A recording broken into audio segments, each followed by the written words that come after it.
Hello there, Mad Mike here, and welcome back to the channel. And today we have news that Seth Rogan, who again, as most people would know, is usually known for comedies, is going to be producing a meta horror film called Video Nasty. Now, there's a couple of things that I really like about this project. One thing is that it does have a comedy person who's going from comedy to horror, and I'm kind of in the same camp as Weaponized Nerd Rage on this, where a lot of the times when that happens, it usually winds up with a good result. And we've seen it a few times. We've seen it with like Danny McBride with the new Halloween films, and stuff like that. So it's not something that's out of the ordinary. And I honestly I like it when people kind of jump genres because you never 100% know what you're going to get. Now I do think there'll probably be some comedy elements in this film. It might be a little bit tongue in cheek, but again, it's the horror genre. Rogan has stepped into that a little bit in the past with stuff like This Is the End, which is kind of like an apocalypse thing. And then you also have Preacher, which was the television show that he executive produced on AMC for 4 years. And I think he also had had writing credits on that as well. But he knows his way around that comedy horror element. And then the other thing that I really like about this is the premise of the film. Now, the premise is that a bunch of these kids or a bunch of teens, I should say, get their hands on this cursed VHS, and they get sucked into this 1980s slasher movie, and then they have to survive and find a way out.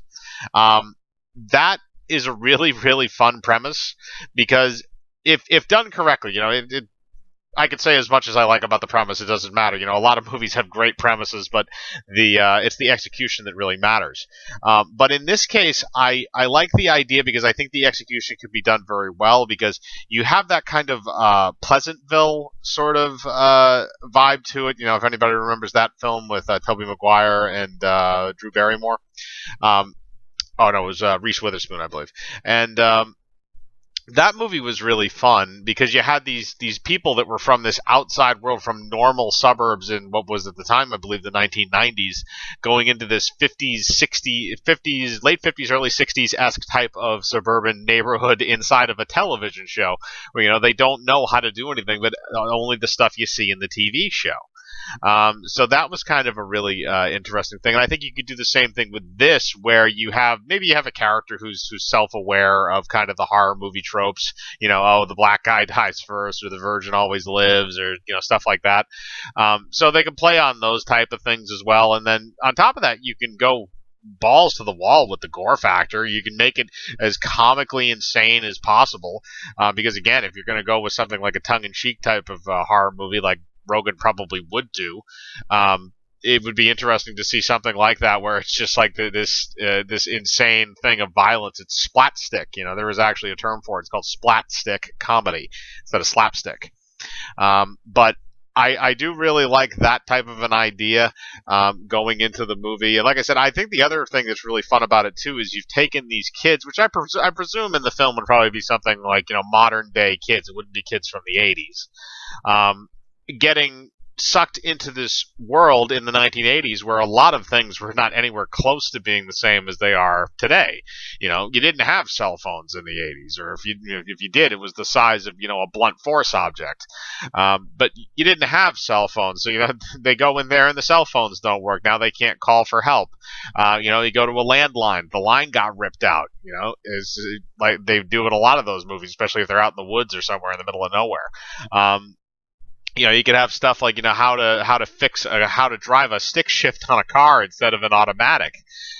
Things like that a lot of people today don't learn how to do because mainly they just don't have to, or learn how to live without because they don't have to. So I think that would be an interesting aspect if they chose to explore that in the story. Now, the other piece of information that we were given is that somebody who has collaborated with Rogan in the past, Jonathan Levine, is going to be I shouldn't say is going to be, but he's being talked to right now on possibly directing this project. Now, Levine has worked with Rogan on a few other movies. I know he did 50-50. and I can't remember the other two off the top of my head, but he's done like two or three of Rogan's movies with him. And so they have a good rapport. So I don't expect that a lot of bad stuff's going to happen on the production side of this thing because they've worked with each other on so many multiple occasions. And the other thing is Levine does have a little bit of experience in what I would assume would be tonally semi-similar to this, maybe a little less goofy, I guess, because he did direct Warm Bodies, which was this weird kind of zombie love story thing they did that was a pseudo comedy with Nicholas Hoult. It's a weird movie. It's not like it was at the end of the. It was kind of at the tail end of when the zombie craze was really petering off, and they were trying to try anything that they could. It did. I think it did get a fairly good reception at the box office, and critics didn't smash it too much. But he has a little bit of experience in it there. A lot of his other stuff is comedy, or at least or drama based comedy too, dramedy.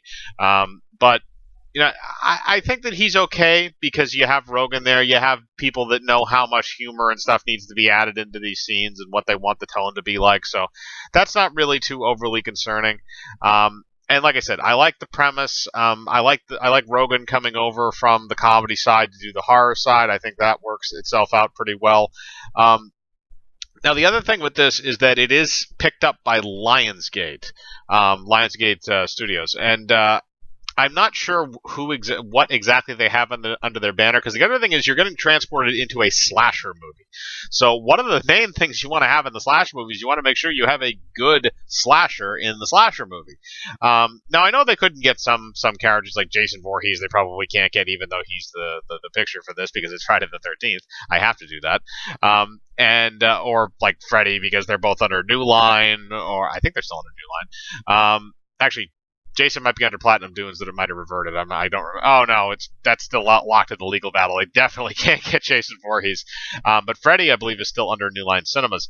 In addition to that, I don't know who else would be available, depending on who they could get from different films, if they decided to go that route. I have a funny feeling they're probably going to make up their own slasher for the film, or maybe do kind of like a pseudo rip-off of something like, instead of Leatherface, instead of having it be like Leatherface and Texas Chainsaw Massacre, instead it's kind of just like a dude with like some skin and he looks kind of weird. And instead of a chainsaw, he has something like a I don't know, like a band saw, or like a rotating saw or something like that, a circular blade saw.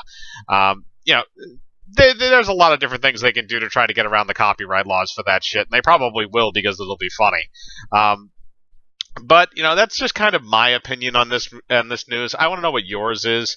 Do you have any kind of preconceptions about this type of a movie? Do you like the premise, the director, the fact that Seth Rogan is doing it, the title, which also Video Nasty is from a British term for or a British list of movies from probably like the mid to late 80s, I think, was when it first started to come about.